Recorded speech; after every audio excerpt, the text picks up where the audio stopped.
मांडू मध्य प्रदेश में बच्चे बच्चे को पता है रानी रूपमती और बाज बहादुर की कहानी। हम आ चुके हैं उनके महल में। पीछे की तरफ आप देख सकते हैं रानी रूपमती का महल। चलते हैं ऊपर और बात करते हैं इनके बारे में। जब से मैं यहाँ पर आया हूँ मांडू में, तब से उनकी कहानियाँ सुन रहा हूँ। रानी रूपमती, बाज बहादुर, यहाँ तक के बसों तक पे लिखा हुआ है। ये मांडू का आखिरी स्मारक है, यहाँ पर एंड है। बाकी स्मारक जो हैं स्टार्ट होते हैं वहाँ से, आलमगीर दरवाजे से, और ये एंड है। उसके बाद चलेंगे हम बाज बहादुर का महल घूमने के लिए। पहले ये देख लेते हैं रानी रूपमती का महल। ये लगा है शिलालेख, आप पढ़ सकते हैं पुश करके इसकी तारीख, और यहीं से स्टार्ट हो जाते हैं रास्ते मंडप में जाने के लिए ऊपर। और ये देखिए भारतीय पुरातत्व सर्वेक्षण के अधीन है पूरे मंडू की इमारतें। वहाँ से सीढ़ियाँ चढ़ के हम आए हैं इसके ऊपर यहाँ पर, और ये महल का आकार देखेंगे आप तो ये देखिए यहाँ से स्टार्ट होता है ऐसे, और एल टाइप में बना है। ये देखिए इधर ख़त्म हो जाता है। ये ऊपर 2 छतरियाँ हैं, इसका 2nd फ्लोर भी है। तो पहले अंदर से देख लेते हैं इसको, फिर ऊपर की तरफ चलेंगे। यहाँ से मेहराब स्टार्ट होते हैं। ये देखिए इस तरह से दरवाजे, गेट, और अंदर की तरफ जाएंगे तो ये देखिए आपको इस तरह का नज़र आएगा। अंदर मतलब शायद इसके अंदर पानी रहता होगा, देखने में लग रहा है, क्योंकि सीढ़ियाँ हैं देखिए उस साइड, और अंदर की तरफ एक गुफा भी है। तो ये शायद देखने में लग रहा है कि इसके अंदर पानी होता होगा। और इसका आर्किटेक्चर देखिए आप किस तरह का है, कैसा है, मेहराब नुमा बना हुआ है पूरा का पूरा आर्किटेक्चर। अब चलते हैं उधर की तरफ देखने के लिए, उधर अंदर क्या है नीचे। तो इधर की तरफ हम जाएंगे तो ये आपको नज़र आएगा इस तरह से ऐसा। ये देखिए मेहराब बनी हुई है लाइन से आखिर तक ऐसे ही। और ये आ गया देखिए वो मोड़ एल वाला, जहाँ से स्टार्ट होता है एल आकार। ये देखिए रानी रूपमती और बाज बहादुर की प्रेम कहानी बहुत ज़्यादा मशहूर है, ख़ास करके मध्य प्रदेश में और ख़ासकर मांडू के अंदर। बच्चा बच्चा सुना देगा इनकी कहानी आपको। और ये 2 महल हैं, एक महल ये रहा रानी रूपमती का, और पीछे की तरफ जो है उधर की साइड, इसी महल के पीछे अभी हम जाएंगे, वहाँ पर है बाज बहादुर का महल। अब ये बाज बहादुर कौन थे? देखिए हमने मांडू के बहुत सारे वीडियो बनाए और मांडू की तारीख भी बताई बहुत सारी जगह, लेकिन शॉर्टकट में बताता हूँ बाज बहादुर तक आने के लिए। मांडू जो है ये आता है मालवा के क्षेत्र में, जो मालवा का क्षेत्र है वो। और मालवा में जो है राज रहता था परमार राजाओं का। 12वीं 13वीं सेंचुरी तक यहाँ पर परमार राजा जो थे वो मतलब राज किया करते थे। जैसे राजा भोज का बहुत नाम है परमार राजाओं में, राजा मुंज हैं, राजा कपूर हैं, और बहुत सारे राजा हैं। 1305 में जो हैं यहाँ के राजा होते हैं मालवा के महलक देव, राजा महलक देव। और दिल्ली के अंदर सल्तनत होती है खिलजियों की, गद्दी पर होते हैं अलाउद्दीन खिलजी दिल्ली सल्तनत में। तो 1305 में जो है अलाउद्दीन खिलजी अपनी एक टुकड़ी भेजते हैं, दीक्षण अभियान स्टार्ट करते हैं। तो रास्ते में मालवा पड़ता है। सबसे पहले जो है मालवा की जंग होती है। ऐनुल मुल्क मुल्तानी जो कमांडर होते हैं अलाउद्दीन खिलजी के, और मालवा का क्षेत्र जो है अलाउद्दीन खिलजी के अधीन हो जाता है 1305 में। जब दिल्ली के अंदर तुगलक शासक बैठे हुए थे गद्दी पे, तो उसमें एक शासक थे, उनका नाम था नसरुद्दीन तुगलक। ये बैठे थे दिल्ली सल्तनत की गद्दी पर 1394 में, और 1398 में जो है तैमूरलंग हमला कर देता है। मालवा के क्षेत्र में जो सूबेदारी होती है वो होती है दिलावर खान के हाथ में। फिर क्या होता है, जब हमला हो जाता है दिल्ली सल्तनत पे तैमूर का, दिल्ली के सुल्तान अपनी सल्तनत छोड़ के भाग जाते हैं। अब यहाँ पर जो मालवा में जो दिलावर खान थे सूबेदार, वो इसको मालवा को जो है आज़ाद घोषित कर देते हैं, स्वतंत्र राज्य नाम रख देते हैं मालवा सल्तनत 1401 में। फिर 1406 में दिलावर खान का इंतकाल हो जाता है, गद्दी मिलती है फिर होशंग शाह गोरी को, उनका इंतकाल 35 में हो जाता है। फिर स्टार्ट हो जाती है खिलजी डायनेस्टी। यहाँ पर महमूद शाह खिलजी बैठते हैं, उसके बाद गयासुद्दीन खिलजी बैठते हैं, जिन्होंने बहुत सारी इमारतें बनवाई हैं मालवा के अंदर। उसके बाद जो है 1500 में गयासुद्दीन का भी इंतकाल हो जाता है। फिर 2 शासक और बैठते हैं खिलजियों के।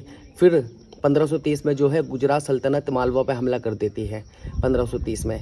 फिर उसके बाद जो है 37 तक जो है गुजरात सल्तनत के हाथ में रहता है मालवा। 37 में क्या होता है, हुमायूं आ जाता है फिर दिल्ली के अंदर। 37 में जो है हुमायूं से अपने अधीन कर लेता है, जीत लेता है मालवा का क्षेत्र। फिर उसके बाद 40 में शेरशाह सूरी आ जाते हैं, 40 में शेरशाह सूरी जीत लेते हैं। जब दिल्ली जीत ली तो मालवा भी उनका हो गया शेरशाह सूरी का। हुमायूं जो है दिल्ली सल्तनत छोड़ के फारस चले जाते हैं, और ये एरिया हो जाता है अधीन शेरशाह सूरी के। शेरशाह सूरी अपने सूबेदार सबसे पहला बैठाते हैं यहाँ पे कादिर खां, उसके बाद बैठाते हैं सुजात खां। सुजात खां की जो सूबेदारी रहती है वो रहती है 1555 तक। अब 1555 में क्या होता है, दिल्ली के अंदर फिर से हुमायूं आ जाता है और दिल्ली सल्तनत हुमायूं का अधीन हो जाती है। फिर से मालवा जो है स्वतंत्र राज्य हो जाता है। तो फिर बैठते हैं इसकी गद्दी पे बाज बहादुर। ये थे सुजात खान के बेटे, शेरशाह सूरी के जो सूबेदार थे सुजात खान, उनके बेटे बाज बहादुर। ये देखिए अंदर जाने का इसका रास्ता कुछ इस तरह का है, नीचे झुककर जाना होगा। और ये रही सीढ़ियाँ ऊपर जाने के लिए।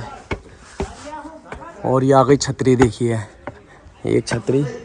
और पीछे का व्यू देखिए भाई, क्या वंडरफुल है यार। पूरा कोहरा नज़र आ रहा है, सब मानसून का टाइम है। और अंदर से अगर हम देखेंगे तो ये देखिए छतरी नीचे से कुछ इस तरह की है। और ये देखिए अंदर से आप इसका लुक, जो उसका सेकंड फ्लोर है उसका कुछ इस तरह का है, ये देख सकते हैं आप।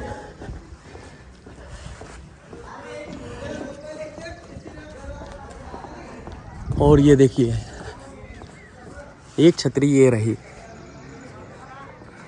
ये जो आपको इसके फ्लोर पे छतरियाँ दिख रही हैं, एक छतरी ये है और एक छतरी वो है। तो ये कहा जाता है कि रानी रूपमती जो थी वो इसी छतरी से नर्मदा के दर्शन करती थी। जो यहाँ पर रिवर है नर्मदा, पीछे की तरफ यहाँ से लगभग 4 किलोमीटर है। अभी तो मानसून का वक्त है, जब धूप होती है ना तो तब चमक दिखाई देती है नर्मदा नदी की यहाँ से, इस छतरी पे से। तो पीछे की तरफ आप देख सकते हैं खाई है कितनी बड़ी, यहाँ पर आपको धुआं धुआं दिख रहा होगा।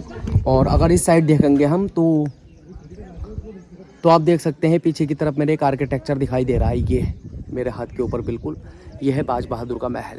तो पहले इसमें घूम लें फिर चलते हैं बाज बहादुर के महल में। 1555 में जब बाज बहादुर मालवा के सुल्तान होते हैं तो इनको जो है रानी रूपमती पसंद आ जाती है। रानी रूपमती जो थी ये एक किसान की बेटी थी और ये एक सिंगर थी, यानी गाना बहुत अच्छा गाती थी। तो बाज बहादुर को ये पसंद आ गई। बाज बहादुर ने इनसे शादी भी कर ली थी और वो बाज बहादुर के महल में मतलब रहती थी।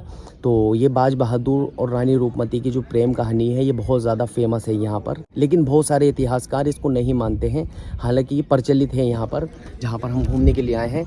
तो इसके सेकंड फ्लोर का रास्ता जो है वो बंद कर दिया गया है और मैं आपको इसका लुक दिखाता हूँ।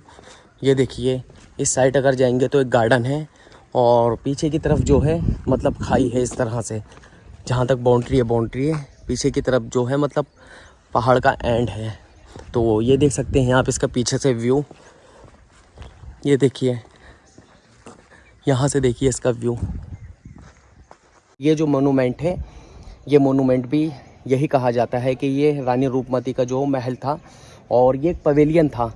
और यहाँ पर जो है रानी रूपमती मतलब सिंगिंग किया करती थी और बाज बहादुर जो है इसी पवेलियन में आया करता था रानी रूपमती से मिलने के लिए और बैठने के लिए। यहाँ पर कोई अभी तक ऐसा कोई कमरा दिखाई नहीं दिया, शाही जैसे कमरे होते हैं उस तरह का कोई कमरा दिखाई नहीं दिया। बस ऐसे ही एल आकार में आर्किटेक्चर बना है, जैसे रानी के महल होते हैं, कमरे होते हैं, सब चीज़ें होती हैं, ऐसा कुछ नहीं है। बस वैसे ही यहाँ से रानी जो है दर्शन करने के लिए आया करती थी। बाकी ये पवेलियन था। यहाँ से देख सकते हैं आप इसका जो सेकंड फ्लोर है और ये 2 छतरियाँ हैं। और ये देखिए यहाँ पर भी कुछ छतरी होगी, ऐसा प्रतीत हो रहा है, लग रहा है, जो कि टूट चुकी है। कोई मीनार होगी, ये देख सकते हैं आप, लेकिन आज नहीं है। ये देखिए ऐसे और ऐसे एल आकार में इसका आर्किटेक्चर है। बाज बहादुर और रानी रूपमती की प्रेम कहानियाँ प्रचलित हैं। यहीं पवेलियन लगता था, यहीं सिंगिंग होती थी। ये उनका महल है रानी रूपमती का। 1555 में जो है बाज बहादुर मालवा के सुल्तान बने थे और ये जो थे सुजात खान के बेटे थे। अब हम बाज बहादुर के महल में जाएंगे। आगे की बात जो है हम बाज बहादुर के महल में बताएंगे। हमने इसके अंदर आपको बताया कि बाज बहादुर कौन थे, पहले उनका इंट्रो कराया और मालवा सल्तनत की टाइमलाइन भी बताई। उसके बाद जो है जब ये 1555 में बाज बहादुर बैठ जाते हैं मालवा के गद्दी पे, तो ये खैर इतने ज़्यादा युद्ध लड़ने वाले या मतलब हमले करने वाले ये सब इन कामों में नहीं रहते ज़्यादा। ये मतलब नरम दिल के इंसान थे बहुत ज़्यादा बाज बहादुर जो थे। तो इनको प्रेम हो जाता है रानी रूपमती से और फिर ये जो है रानी रूपमती के साथ ही मतलब से शादी कर लेते हैं। उसके बाद मतलब इनकी प्रेम कहानियाँ दूर दूर तक प्रचलित थीं और उस दौर में दिल्ली के गद्दी पर बैठते हैं अकबर। 1555 में बाज बहादुर मालवा के सुल्तान बनते हैं। 1556 में हुमायूं का इंतकाल होता है, शेरे मंडल से गिर के जो पुराने किले के अंदर बना है आर्किटेक्चर। फिर 1556 में सम्राट अकबर गद्दी पर बैठते हैं दिल्ली सल्तनत की और उनका राज्य अभिषेक होता है दिल्ली में। बैरम खां उनके साइड में होते हैं अकबर के। 1556 में अकबर बैठ जाते हैं दिल्ली में। 1555 में बाज बहादुर होते हैं मालवा के सुल्तान और रानी रूपमती के साथ प्रेम प्रसंग की कहानी। तो अब हम जा रहे हैं घूमने के लिए बाज बहादुर का महल, और हमने आपको ही दिखाया महल किस तरह का है, किस तरह का इसका आर्किटेक्चर है। ये देख सकते हैं ऊपर 2 छतरियाँ हैं और ये एल आकार में बना हुआ है। पीछे की तरफ आपको नज़र आएगा ये पूरा क्षेत्र, पहाड़ी क्षेत्र, और ये भी मतलब पहाड़ी के ऊपर बना है, काफ़ी ऊंचाई पे बना हुआ है। तो यहीं से दर्शन करती थी पीछे की तरफ नर्मदा नदी। यहाँ से मानसून में नहीं, जब धूप होती है तो तब दिखाई देती है पीछे की तरफ नर्मदा नदी के दर्शन। अंदर की तरफ आप देख सकते हैं एक रास्ता और है, ये पानी का जो हमने आपको दिखाया था और किनाल बना हुआ, उसके पास में अंदर जा सकते हैं, रास्ता है। और ऊपर की तरफ होल हुए में है रास्ते में इस तरह से। ये देखिए ये जालियाँ लगी हुई हैं, ये देख सकते हैं आप। मैं सोच रहा था अंदर चमगादड़ होंगी, लेकिन ऐसा कुछ नहीं है। ये देखिए और ये रास्ता बाहर की ओर निकलता है यहाँ पर।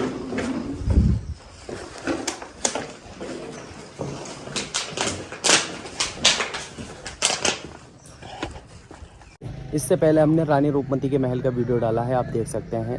तो पहला पार्ट वो है, दूसरा पार्ट अब स्टार्ट होगा इस वीडियो का। तो ये है बाज बहादुर का महल। चलते हैं इसे घूमने के लिए और बताते हैं आगे की स्टोरी।